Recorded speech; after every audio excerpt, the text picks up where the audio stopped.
waxaan rabaa inaan aan si kooban uga hadlo dhawaan waad maqasheen walaalayaal shirkii golaha wada tashiga iyo go'aanadii ka soo baxay dalkan dawladdii u dambeysay 33 sano ka hor ayaa ay meesha ka baxday 33 sanana dadka Soomaaliyeed duruufo kala duwan oo aad iyo aad u kala iyo soo mareen dhibaato ummada ay soo marto waxaan u malaynayaa deetii ilaahay uu nooga naxariistay aan noo dhiman duufaano dhulgariiryo maxaan ku iraahdaa masiibooyin aafooyin ilaaha naga hay waxa naga iska hayn karnay ma ahayn ilaaha naga hay ilaahay maadi laakiin wixii bini aadan liidanaan iyo qaab darooyin kale oo bini aadan sameey karayo dhan waa soo sameeyay waa isku sameeyay ummadeena ku dhax sameeyay si fardi ay si caam intaba 33 sano taariikhdeena gadaal inaan u fiirno u baahnaa wixii dhacay dalkan ka dhacay kadibna intaas oo dhan waxaan ku qanacsanay maalintii dawladdu ay burburtay intii ka dambeysay waxa uu orod iyo sacay loogu jiray sidii dawladdu heli lahaa sidii dawladda in la helana tawfiiqda ilaahay inuu ku waafajiyo ilaahay fududeeyo ka sokow xigmad iyo aqli iyo waxay u baahan tahay iyo niyad samaan iyo ikhlaasnimo iyo dhiiranaan ayaduna waa kama maaranto farsamo nagama maqnayn dawladnimada farsamooyinka u baahan tahay farsamo kamid ah xisaabiye maxaan ku raay sharci yaqaan dhaqaale yaqaan injineer wax dhisa dhakhtar wax daaweeya macallin naguma yareen nagamana maqnayn laakiin waxa naga maqan waxay ahayd xigmadii niyadii sameed isku qalbi furnaanta rabitaanka ummadnimo maaha midka shakhsiga rabitaanka ummadnimo intaba ama waa naga maqnaayeen oo yaana rabitaan la'aan aanan rabinay nooga maqnaayeen ama faham yari nooga maqnaayeen waqtiga maanta aan maraynaa rabitaan la'aan aanan rabin nooga maqna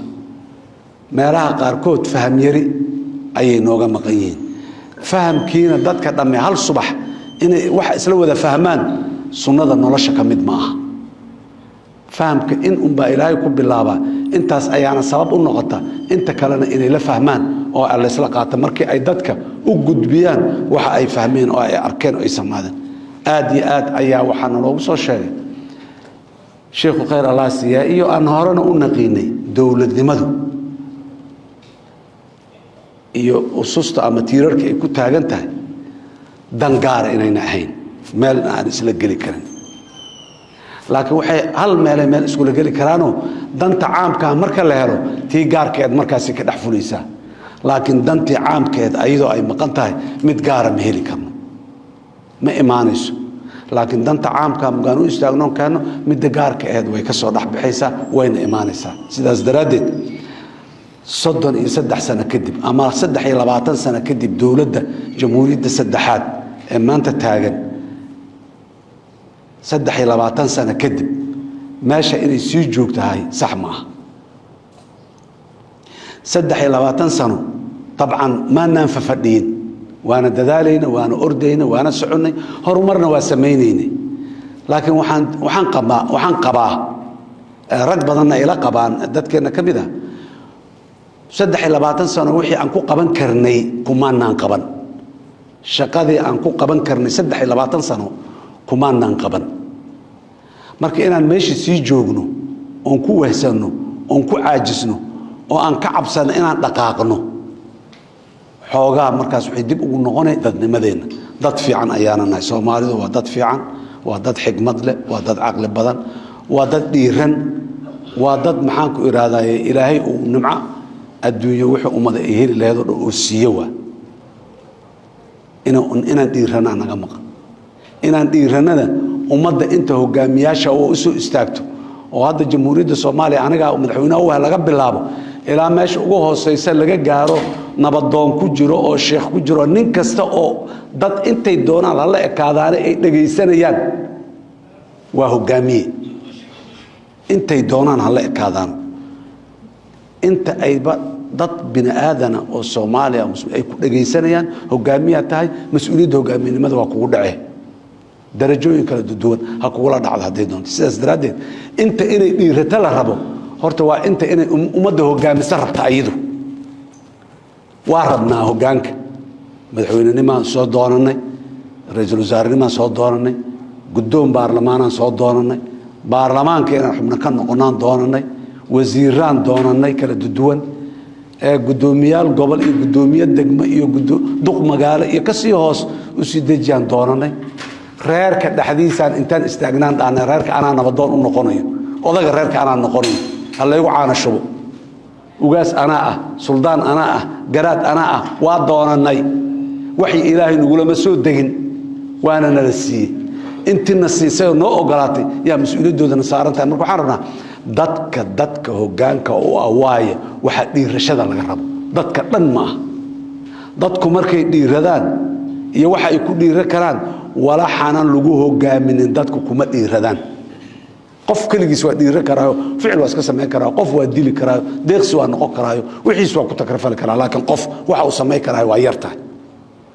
laakiin ummadda si jamaaci ay wax u samaysaa si jamaaci siday wax ugu samaysana waa inay jiraan dadku horkacay waxaas hadday xumaayeenna dadaa ku horkacay hadday samaayeenna dadaa ku horkacay dalkeennu inuu dumo hogaamiyayaaluu lahaay ku horkacay ummadda inay dalka dumiso asbaabtu waxay doontaa aato cadaalad daraa dhacday dulmiyaa dhacay waa la isku jowr faray dhiigaa la daadiyey ummadaa muxuu ahay hantidoodii la dhacay waxay doonto ha ka dambayso laakiin dadaa ku horkacay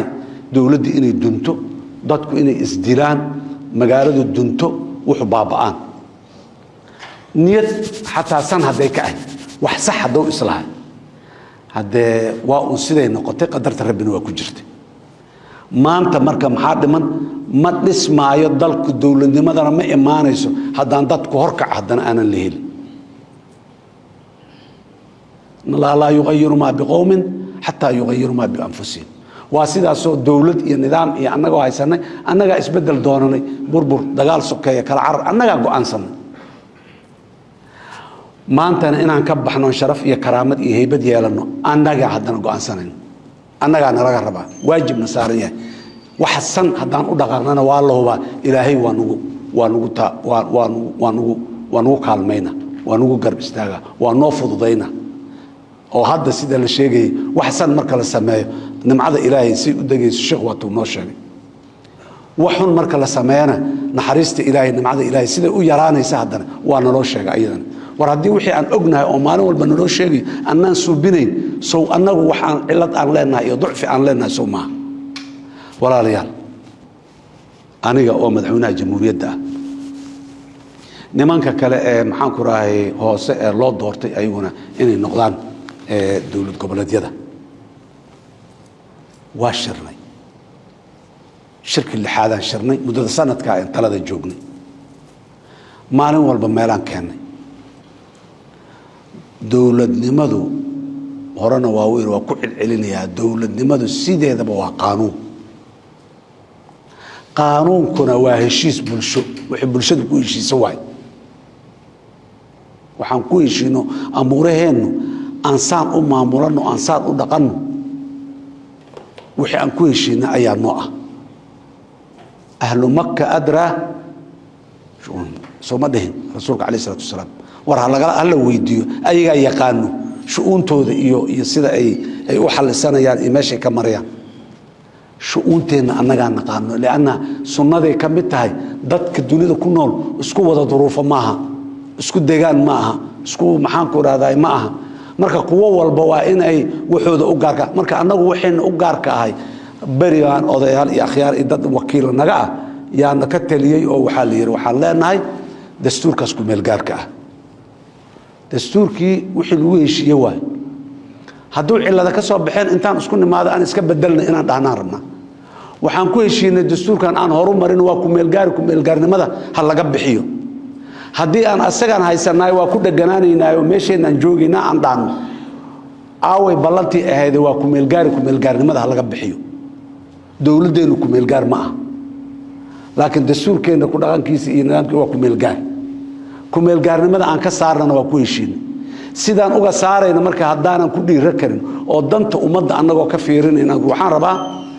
waxa aad maqasheen ee naga soo baxay ku dhiirashay naga ahayd dowladda federaalka Soomaaliya waxay mas'uul ka tahay sideedaba aniguna aan ku dhaartay oo maxaan ku raadaa guddoonkeeda baarlamaanka ku dhaartay oo baarlamaanka ku dhaartay oo ra'iisul wasaaruhu ku dhaartay oo dhammaanteen kutubka Qur'aanka Kariimka aan gacanta korka uga saaray magaca Ilaahay aan kula dhaaranay inaan hagaajino oo aan wanaajino waxa dadka Soomaalida oo dhan wada taabanayo waxa deegaan gaar taabanayo u gaar ana dadkiisu ha ka tashtaanaan dhan deegaan waa beeraley mid waa xoololey mid waa beeraley iyo xoololey isku jira mid waa kalluumaysato mid waa ganacsato dadkaas shu'uunta u gaarka ah ka tashadaan oo ayaga inta ka showraan dowladnimada ku biir sidaana annaga danteenu ku jirta ha dhahaan ayagoo waafajinayo oo aan jibinaynin wixii Soomaalida dhan u danta ah ayadoo aan la jibinayn ha ka tashadaan dhan laakiin annagu maxaan mas'uul ka nahay waxa Soomaaliga raas Gambooni ilaa raas Caseer ilaa Laawi cadda jooga waxa wada taabanayo ee ku wada dhacayo ee wanaag u ah ee dibta u ah ayaa naloo xil saaray mas'uul ka nahay waxa aan sameeynay walaalayaal meeshaan dalka siima joogi karo horumarka aan sameeyo waayna luuqluuqyadii la soo mari lahaayo dhan waa soo maray isma aaminayne adeer hebel hanoo soo magacaabo maxaan ku yiraahdaaye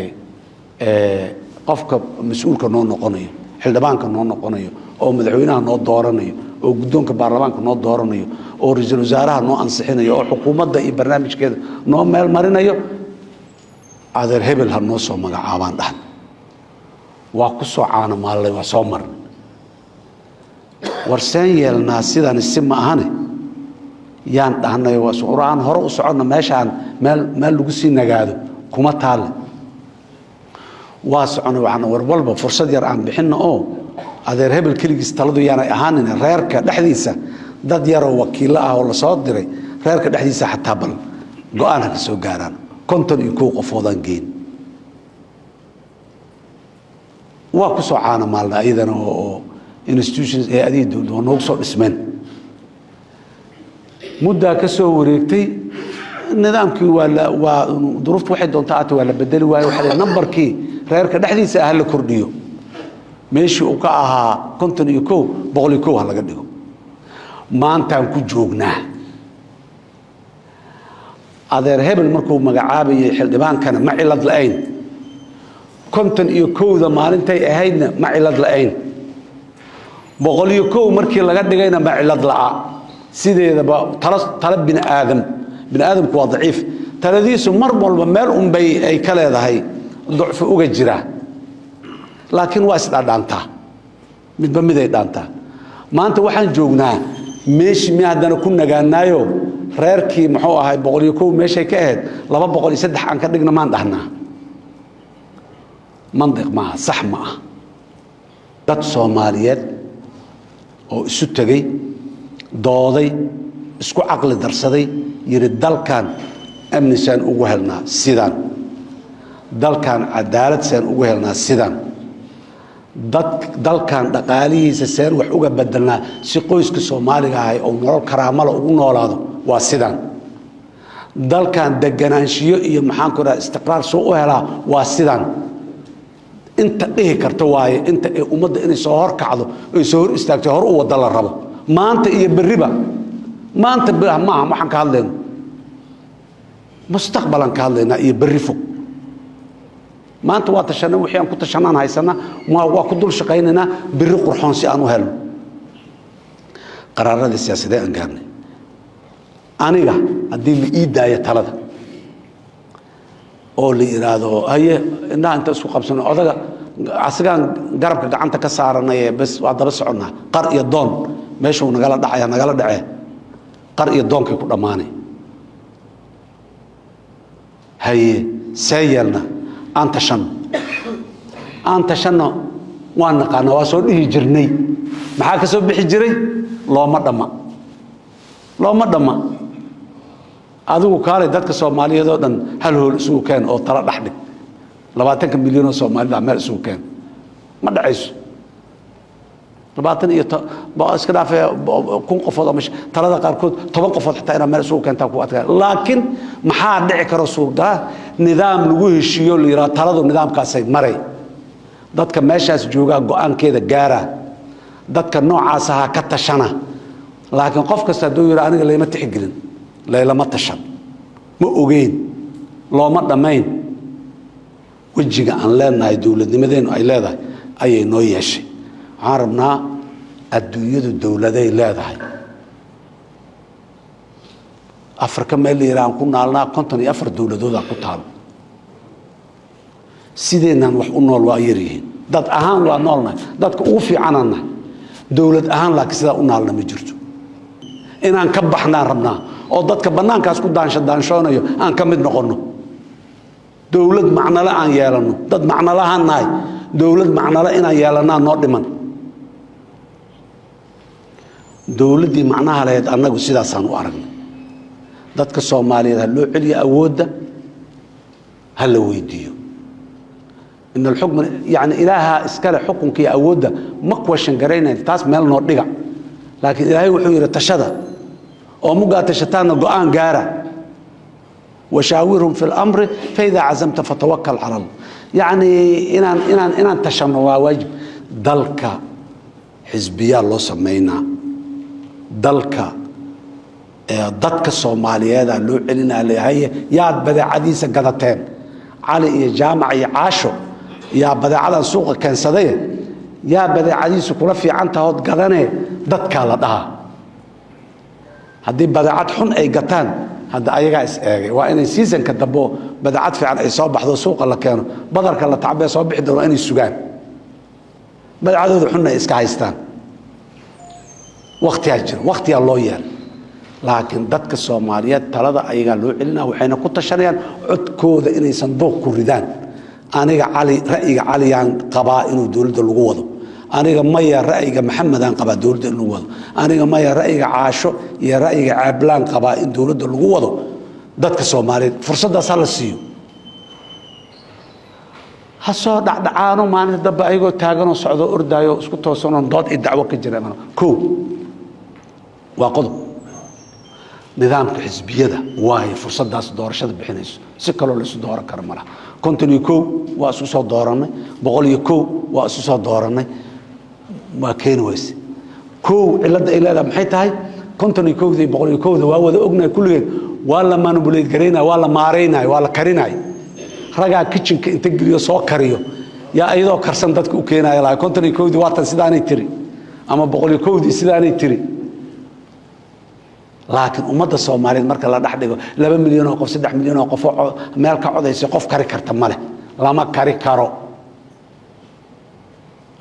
karo qof inta soo kushinka la galo oo soo dudulo kuma keeni karo 20 milyan oo Soomaaliyeed ah codayso 10 kamid ah codaysay 5 milyan oo kamid ah codaysay 15 codaysay maya 3 codaysay waxay doontaa hal ekaata marba duruufta intay saamaxdo laakiin lama soo karkari karo midaas aan la soo karkari karin aan rabnaa marka oo dadka Soomaaliyeed ayagu ay karsadeen waa la codaynaa qof cod hadii aan la yiraahdo waana adduunyadu siday u dhaqantay si anagu aan la nimiday oo qariib ma ah waxa soo haray walaalayaal waa xisbiyayna dad badan oo walaalo ah waxay ka qabaan dacwo ka qabaan xisbiyada horta qof kasta ay ra'yi waa ka qabi karaa maalin baarlamaankan ka sheegay ra'yi waa qabi karaa qofka Soomaaliga waana xor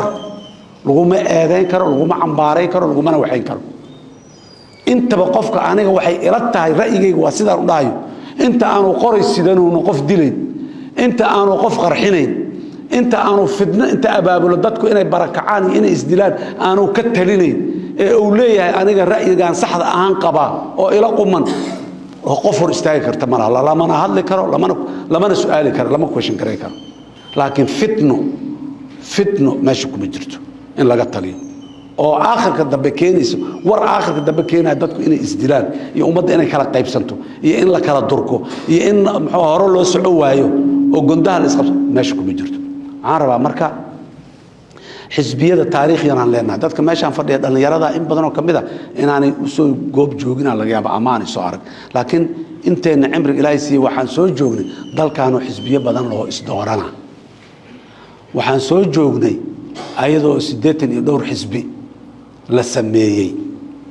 doorasho lagu aaday laysku soo dilay laga yimiday intii baarlamaanka heli kartay ay soo heshay sida doontaa ku soo heshay maalintii baarlamaanka la yimidna xisbiyadii la iska wada daadiyay oo nin walba muxuu xisbiga dawladda la wada aaday xisbiga SYL ayaa xisbul xaakim qof walba xisbiga SYL ku beera ilaa Allah u naxariistay Cabdirasaaq Xaaji Xuseen yaa ka soo haray oo xisbi dabka la dhihi jiray oo guriga hadda dabka la yiraahdo xaruntiisu ay ahayd oo magaca meeshaas ka keen xarun u ahayd oo deganay ayaa ka soo haray intii kaloo dhan muxaafid ay noqotay dawlad waxay noqotay hal xisbi oo dalka baarlamaanka wax walba iyo xisbi hal nin oo xildhibaan iyo baarlamaanka uga jiro oo aan xildhibaan badan xataa aan lahayn maxaa laga fasira karaa taas xisbiyadani xisbiya badeeca suuqa keensada ma ayan ahayn xisbiya reer hebel haddaan ay ku yimid ay ahayd xisbiya degaano yaryar ka yimid ay ahayd inaan marka meeshii haddana aan u noqonno oo aan haddana aan hoos galno oo birina mugaan kursigayga soo qaata aniga iga tuur xisbiga inta aan xagga ka baxo adduunyada kama jirta ayadana walax jira maaha Soomaalina kama jiri karto kumana habboona dadku ururo siyaasadeed haddaan nahay aniga urur siyaasadeed aan oday ka ahay registered ah oo halkaasi ay shahaado ugu dhagan tahay in badan oo kalena muxuu ahaay odayaal oo hogaamiyaal sidoo kale ururo siyaasadeed ay lahayn ilaa maanta ma qabno cod iyo si aan ku dhahno xisbiga Cali iyo xisbiga Caasha basa ama xisbiga muxuu ahaay Maxamed ku darkan muxuu ahaay Maryan ku dare afartaas xisbi ama shantaas xisbi ama 10kaas xisbi xisbi ama dhihi karno waay maxaan u dhihi karin si aan u dhahno ma naqaan weelkii aan waxaas iyo codkii aan ku dhihi lahayn ma qabno waa inaan helnaa si ay ku noqon karaan waana sida caadiga ah oo dalka Soomaaliya qayb badan oo kamid ah Somaliland iyo hadda Puntland processkeedu ka socdo oo lagu soo baxaa jir xisbiyadu ku soo baxaan bas waxa ummadu go'aan ka gaaraan meeqa xisbiyaan yeelanayna 3 4 5 maan yeelanayna mase labaan yeelanayna hal option kuma jira labaan yeelanayna 3 aan yeelanayna 4 aan yeelanayna 5 aan yeelanayna intaba option furan waa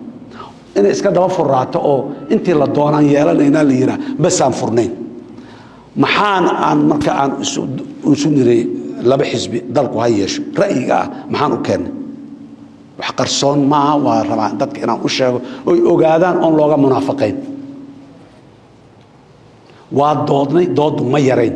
meeshii go'aanka lagu gaariyay doodii ka dhacday ma yareyn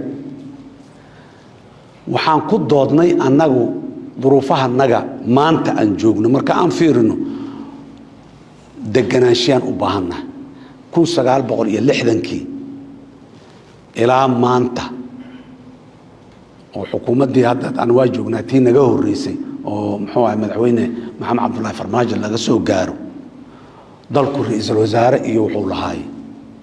iyo madaxweyne marka laga reebo 22 sano kacaanka madaxweyne ku xigeen ra'iisul wasaare mar walba waxba jira laakiin dakaasi nidaam oo ma ahayn dawlo ahay nidaam xukun ahay laakiin nidaam hadda dadku ay taladiis wax badan ku lahaayeen ma aha kii ma hayno umana noqon karno mana danaynayna haddii aan u noqono adduunyadaaba diidayba meel kastoo Afrika ka mid ah inqilaab military ka dhacay ururka AU ugu horreeyay waa laga diiday in laga aqoonsado dawladdiisa inay timaado meesha dadka alla tixgeliya joogtaa annaga maxaan dadku tixgelin karnaa maanta tixgelin koow waa qodob dalkaani inuu 3 4 5 xisbi yeesho maxaa dhacayso koow talada dalku waa baahay xukuumad coalition ah oo xisbina aanu majority haysanin inay inta noo dhisanto maalin walba xukuumaddii waa dhacday la yiraahdo laba wasiiraa ka baxday xukuumaddii waa dhacday xukuumad cusub ha la soo dhiso Soomaaliyada inay hor u socoto aan rabno dabarka laga fur aan leenahay arintaas dabar kale ku noqonay maalin walba xukuumadda annagu institutionski dawladda nooma xoogaysan مثلا daan soo qaado dal oo Yurub oo horumaray oo Talyaaniga la yiraahdo nidaam mushkiladaas qabo dawladda xukuumadda Talyaaniga ma umriso sanad iyo in ka yari ku dhacdaa markaasaa xukuumad la soo dhisay haddana dhacdaa markaasaa la soo dhisay haddana dhacdaa markaasaa marka dambe la yidhaha doorashadii oo waqtigeedii la gaarin dalka doorashaa la geliyey waa maxay xisbiyada ku badan hal xisbi laba xisbi ma ay saddex xisbi hal xisbi oo marka majority ah oo dalkoo dhan xukumi karaahi ma soo baxayo annaga waxaan garanay inaanan ka bixin xukuumad maalin kasta dhacayso waxaan rabnaa xukuumad teeramkeeda dhammaysanaysa inaan helno si uu dalku hore ugu socdo tallaabo qaado sidaas waxay ku imaan kartaa labada xisbi keliya bas labada xisbi haddii la tartamo xisbi unbaa wax dheeraanaya jin ma noqonayaan ugu yaraan ama xukuumaddii oo deganaan weydaan helaynaa xisbiyadiinu mugay badina ama ugu yaraan sida hadda dalkan walaalina turkida ka dhacday doorasho labaad ha lagu celiyo in la yidhaha rawn labaad wareeg labaad ma awoodna ayadana doorasho inta galnoon wax isku soo gogoynon xooggeenna tabarteen u geyno oo aan ku guulaysano doorashadii dhacdo maya qof oo helaa la waay xisbi helaa la waay ha lagu noqdo la yiraahdo oo haddana lagu noqdo haddii tii hore ilaahay midda kale haddana inaan annagoo bad qabna ka soo nabad noqonayna ma hubno sidaas daraaddeed dalka waxaa nala qumanaatay laba xisbi inuu yeesho niman badan oo saaxiibaa oo siyaasiyiin ah ayaa jooga oo dacwad ka qaba arrintaas doodna ka qaba xaqay u leeyihiin inay ka qabaan fikirkooda suuqa ha keenaan laakiin waxaan leeyahay xisbiyadii oo 69 oo kale baarlamaanka inaan ku soo galaan rabaa muraadku uu ahay dalka ayaan laga ogolaanin xisbiga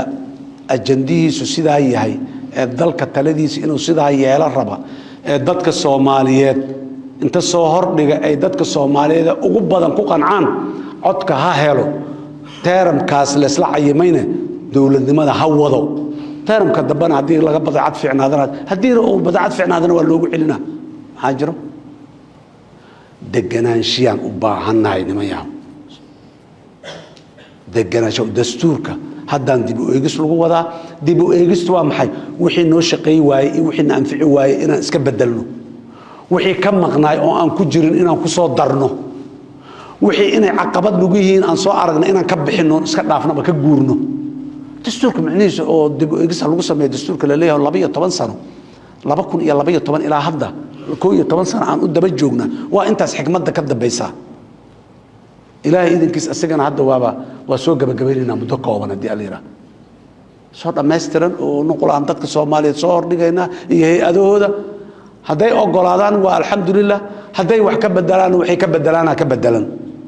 walax maxaan ku yiraahdaa qof leeyahay oo meel ugu xirxiran maahane waad aragteen institutions u dhisan guddi madax bannaan mid parliamentarian labada golo ka kooban iyo wax badan u samaysan iyo shacabku haddana loo bandhigo marka u dambaysa referendum la weydiiyo waqtiga ku haboonaato intaasoo dhamma isdaba taale wax hadda 2 qof 3 qof 4 qof 5 qof ay go'aan ka gaaraysa ma ra'yiga go'aankii ka soo baxay meesha waa intaas dalku laba xisbi inuu yeeshana asbaabtaasaan u keenay madaxweyne iyo madaxweyne ku xigeen in la yeeshana asbaabtaasaan u keenay hal deegaan doorasho dalkoo dhan inuu noqdana saasaan u keenay oo dalalka duruufaheenna ku jiro dhan nidaamkaasay ku caanamaalaan Afghanistan isku dooro jirtay Iraq isku dooro jirtay Libya hadda isku waxaysato dalalka ka soo Sierra Leone iyo Liberia dalalka ka soo baxay duruufahaas oo dhamaakeen muddo ka bacdi iska bedelaan nidaam kale doorasho la yimaadaan dabcan annagana waa la imaan doonaa laakiin maanta meesha aan taaganahay inaan ka dhaqaaqno oo dabarka iska goyno soconaan rabnaa oo aan hor u soconno oo dadka qeyrkeena 30 sano naga tagay aan ka daba tagnaan rabnaa walaalayaal marka masaalixda ummadda Soomaaliyeed aan ka fiirin reer gaara deegaan gaara shakhsi gaara loogu muuxin waxaan codsanayaa dadka Soomaaliyeed iyo institutionskooda iyo waxooda laba waxyaabood daacad inay ka noqdaan oo danta caamka maxaa ku jira inay yiraahdaan tooda ay meel dhigtaan danta caamka maxaa ku jira inay yiraahdaan ko midda labaad inay dhiiradaan cabsida inaan iska yarayno meesha hadda ka tagtid reer hebel idin boobayo reer hebel idinka qaadanayo waa la idinka tira badan yahay waa la idinka waxay siyaasaddu tira badnaan ma ahan siyaasaddu tira badnaan ma ahan dalaa'il ama waa loo haayaa oo Soomaaliya ama tajribo Soomaaliya siyaasaddu inaanay tira badnaan ahayn siyaasaddu waa abaabulnaan siyaasaddu hadba waa sida isku abaabulshid وانا محوها حكمة رباني أيان كسر يسنتها. كم من فئة قليلة غلبت فئة كثيرة. إلهي سبحانه وتعالى فئة قليل كأ أو قولي سنيسة بركة يلا جرك إلهي كسكو دد أبابلنا يهاين إلهي يد الله مع الجماعة سو ما هين أنت أبابلن أو وحسن كو أبابلن إلهي والجراه أنت أبابلن وحسن كو أبابلن شرعا كو أبابلن إلهي يلا جرو ورادا حق أنت تكتب الحزب أنت فرتت ضدك الصومالي مصالح دود وح إلالنا يدقن كود أو إلالنا الدين تود أو إلالنا يددني مدود أو إلالنا يا مصالح دود عامك أو عورنا يا مصلحة عامة إيو معاكم هذا يدن تجود يكفى إذا فرصة إيه هايستان انتبه ووح إلهي رالك يا إلهي وبركينا ونلجرا لكن ظلمي يقاب درب يا قلبك وراح كجرو ولا قرصنا يندك لو شيء قلبك وراح كجرو ولا قرصنا يندك لو شيء ممكن كفكريس ده وإلهي ونشأ إلهي كل جري هدانو إلهي كل جري نمرتق ميس دعاء يا رب توجا يكحرنا شاه الله أن بدينه waxa aan u aragna danta caamka inay tahayna aan yeelna aan ku dhiiran dadkana aan weydiino aniga inta riyoodo sidaana danta caamka taayaan subaxii la soo toosina war sidaana ila tahay maxay kula tahay kuwa dad igu dhow oo institution igala tirsan oo asxaabta ila ah oo aan ra'yi hor aan iskaga soo inaan u bandhigtoon dhawr sidaan maxay idan la tahay kuwa loo wakiishay loo doortay inay taliyaan aan isku xumaan hadaan doon sidaan yeelna aan dhahan marka walaalayaal arintaas waa asaas hal qodob oo kale marka taas warkaasi waa cad yahay hal laga baaraan dago go'aanka ma dambaysa ummadda iskala ka gaarto laakiin fikirkii iyo taladii iyo aqliga lagu keenay sidaasay ahayd niyad xumaan ma ahayn taas meeshaasaan uga harayaa dadka Soomaaliyeed u taala wixii cadeymo kale iyo su'aalo kale aan meel kasta joogin inaan ka jawaabnaan diyaar u nahay taasina waa bidaasa waxa soo hartay inta kale magaalada waxaa jooga odayaal muxtaramiin ah oo reer laascaana ah oo yimiday aadna loo soo dhaweeyay dadka magaalada Muqdisho wali waxaan kula sii dardaarmaynaa in xurmada ay leeyihiin iyo qadarinta ay leeyihiin waaba siinay sida magaalada Muqdisho lagu yaqiinay aan siino xurmada iyo qadarinta iyo soo dhaweynta ay leeyihiin dawladda Soomaaliya waa soo dhaweynaysaa talay noola yimaadeen talada ay noola yimaadeen waa dhageysanaynaa wixii dawladnimada Soomaaliya ku haboon oo ay ka dheeraadna waa ka dhaheena hadii aan yiraahdo mar walba nabadaan ka talin doonaa insha Allah iyo dhig Soomaaliyeed inaanu daadan laakiin qof Soomaaliyeed inaanu dantiisa waayin dulmina aanu dareeminna waa ka talinayna ayadana hadii aan yiraahdo intaas markaan uga baxo gabagabadii inkastoo suxun muxuu ahaa meelaha qaarkood ama tafsiiraad xun laga bixiyay dawladda Soomaaliya iyo madaxdeedaba dad Soomaaliyeed oo deegaan Soomaaliya ka tirsan degan oo ay dulmi u ogol yihiin oo ay xumaan la rabaan oo inay fashilmaan aan la rabno oo inay isdilaan aan rabno oo inay qaybsamaan aan rabnaahay ma jiro Soomaali dunida heshiis la aan raadiyo hayna Soomaali heshiis dhexdeeda inaan ka been sheegno ama ka munaafiqiin ma rabno waxaan rabnaa maalin dhow taqraa muxuu ahaay bayaankii madasha ka soo baxay waad aragteen Puntland iyo amuuraha ka socday doorashadooda waa uga hadalnay wanaagan la jecelnahay inay guuleystaan la jecelnahay inay nabadoobaan la jecelnahay bas waxaan leenahay dadka rabitaankooda